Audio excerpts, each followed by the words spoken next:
where I am very excited about this bill, which is really the Kirk-Heitkamp, this amendment, which is really the Kirk-Heitkamp bill, getting an overwhelming show of support. The reality is that if we do not vote on the Kirk-Heitkamp bill itself and pass it out of this chamber, at the end of this month, the charter for the EXIM Bank will expire. This vote has nothing to do with the charter for the EXIM Bank. It does nothing to prevent the charter for the EXIM Bank from expiring. This is at a time when China and India are pumping billions of dollars into their export credit agency. This is at a time when we have $15 billion worth of credit waiting to move through the EXIM Bank so we create jobs here in our country, jobs for American workers, and we are stalling the bank. And so when we had this discussion during TPA, when the vote on TPA, we wanted to have a vote that would guarantee that we would have an opportunity to prevent the EXIM Bank from expiring, the charter from expiring. That's not this vote today. And where I am extraordinarily gratified by the show of support, what it really does tell us, if we bring up an EXIM bill on its own, an extension bill on its own, we'll be able to prevent something from happening that could have catastrophic economic results in this country. And so I would urge this body to find a path forward to prevent the EXIM Bank charter from expiring, to have a path forward to honor our commitments that were made during an earlier vote so that we can have a vote and actually move this bill forward and not simply have a vote to show support, but actually pass a bill. And so with that, I yield the floor. Mr. President. Senator yield for a question. Senator from North Dakota. Yes. I'd like to thank the senator for her comments and ask her this question so that we understand the procedure that just took place. There was an amendment offered that would have extended the EXIM Bank, and then a motion to table it. And I believe 60 members or more voted against the motion to table, which shows a positive sentiment about extending the EXIM Bank. And after that vote, the sponsors of the amendment withdrew the amendment from this bill. So at this moment in time, I'd like to ask the senator for absolute clarity. We have nothing before us that would extend the EXIM Bank either in this bill or in any other manner before the end of June when it expires. That is absolutely correct. And that creates a disadvantage for businesses in Illinois, I'm sure in North Dakota, in terms of exports and jobs, that unless we do take this seriously and quickly, are going to be jeopardized. I think the other thing that it does also signal is to all those countries that we are competing with, whether it is China, whether it is India, is that we're out of the business, and that opens up a wide path for them to be in the business of exports. And so this takes us out of the business of financing exports, which is going to have and will have catastrophic results. We don't have a path forward. And the charter of the bank expires this month, at the end of the month. And without a path forward, we are opening up an opportunity for our competitors to take those exports and to take away our opportunity to have those jobs. And so I think this, albeit very gratified by this number, I think it signals the support. So when you get this kind of support from the United States Senate, almost veto-proof support, maybe we ought to move the bill. And people will say there isn't an opportunity to do that. There's no path forward. Let me tell you, there's no one in the country who believes that's true. If there is a will, there is a way. We have to have a vote on the Export-Import Bank by the end of the month. Get that over to the House so the House can support it and move this forward, or we will be playing chicken with the exports of the United States of America. Will the senator yield for another question? Yes. Senator Ayotte, in offering this amendment, talked about a forum in New Hampshire at General Electric where a number of small businesses participated. Senator Cantwell and I were at that forum. And one of the things we heard was testimony from an employee of a company called Goss Manufacturing, which makes large printing presses and competes mostly with Germany, but with countries around the world.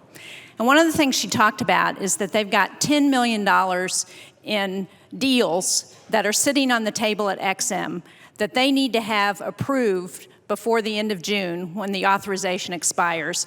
And if those don't get approved, they are not going to be able to create 45 new jobs that they're talking about as being able to create as part of that deal. So if the authorization for XM expires, not only is Goss going to have trouble with those jobs, but companies across this country are going to lose jobs that would be created if those financing deals could go through. Isn't that the case? In fact, the case is near $16 billion worth of business, American exports that create American jobs will languish in the pipeline at the XM Bank because we foolishly let a charter expire at a time when we are in a competition for exports, a competition for commerce throughout the world. When we sat and debated TPA, trade promotion, a lot of us took some tough votes on TPA. We were promised a vote that would be mutually agreed upon here so that we could advance the XM Bank by the end of June. We haven't gotten that vote because today all we did was show, I think rightfully so, show that we have tremendous support in this body for the export agency and we shouldn't be held hostage to the narrow ideology of the few.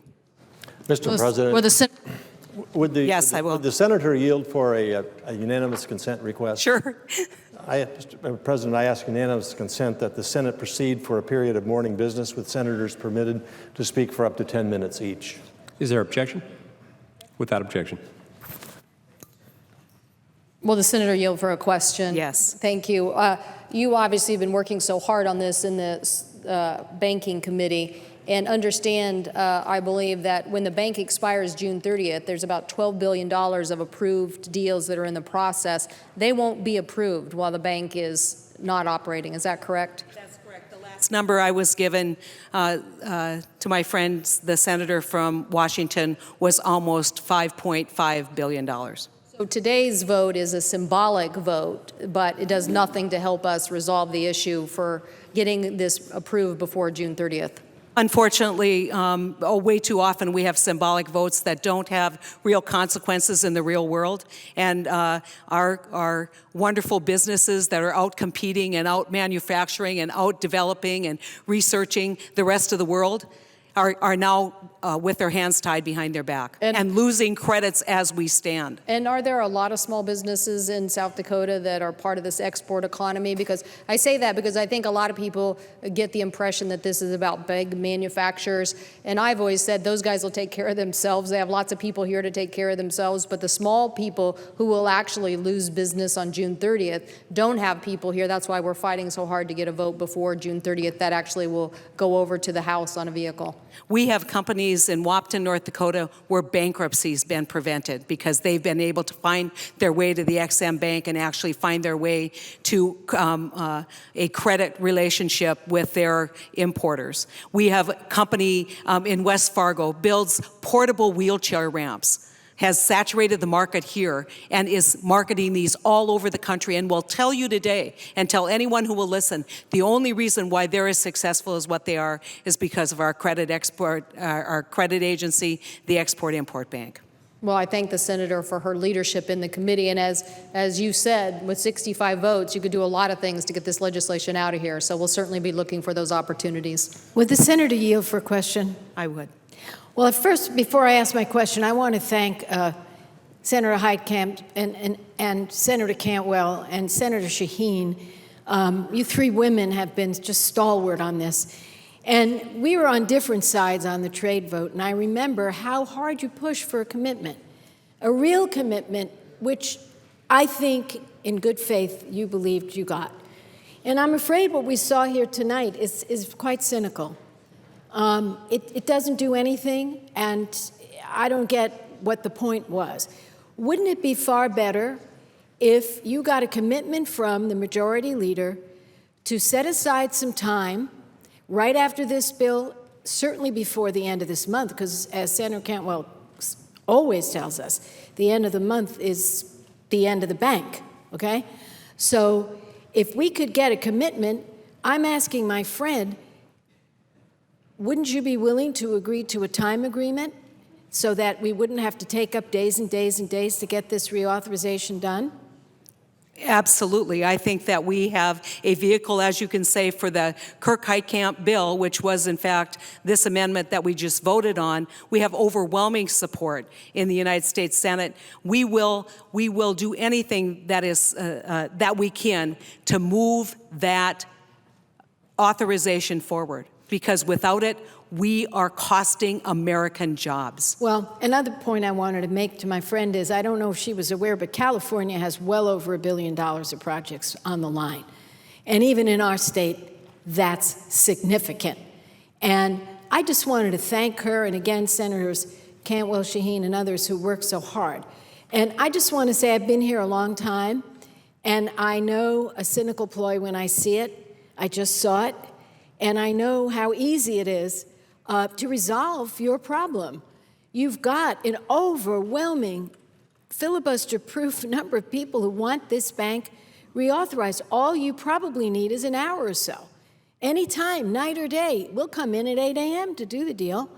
And I would just hope, and I would ask my friend if she and her colleagues will pursue a meeting or ask directly at some point in time for a commitment to take this up and with a reasonable time agreement, get it done. Because in my state, many jobs are dependent on this, and all across this nation, as you have eloquently pointed out, along with Senators Cantwell and Shaheen, there's a lot at stake here.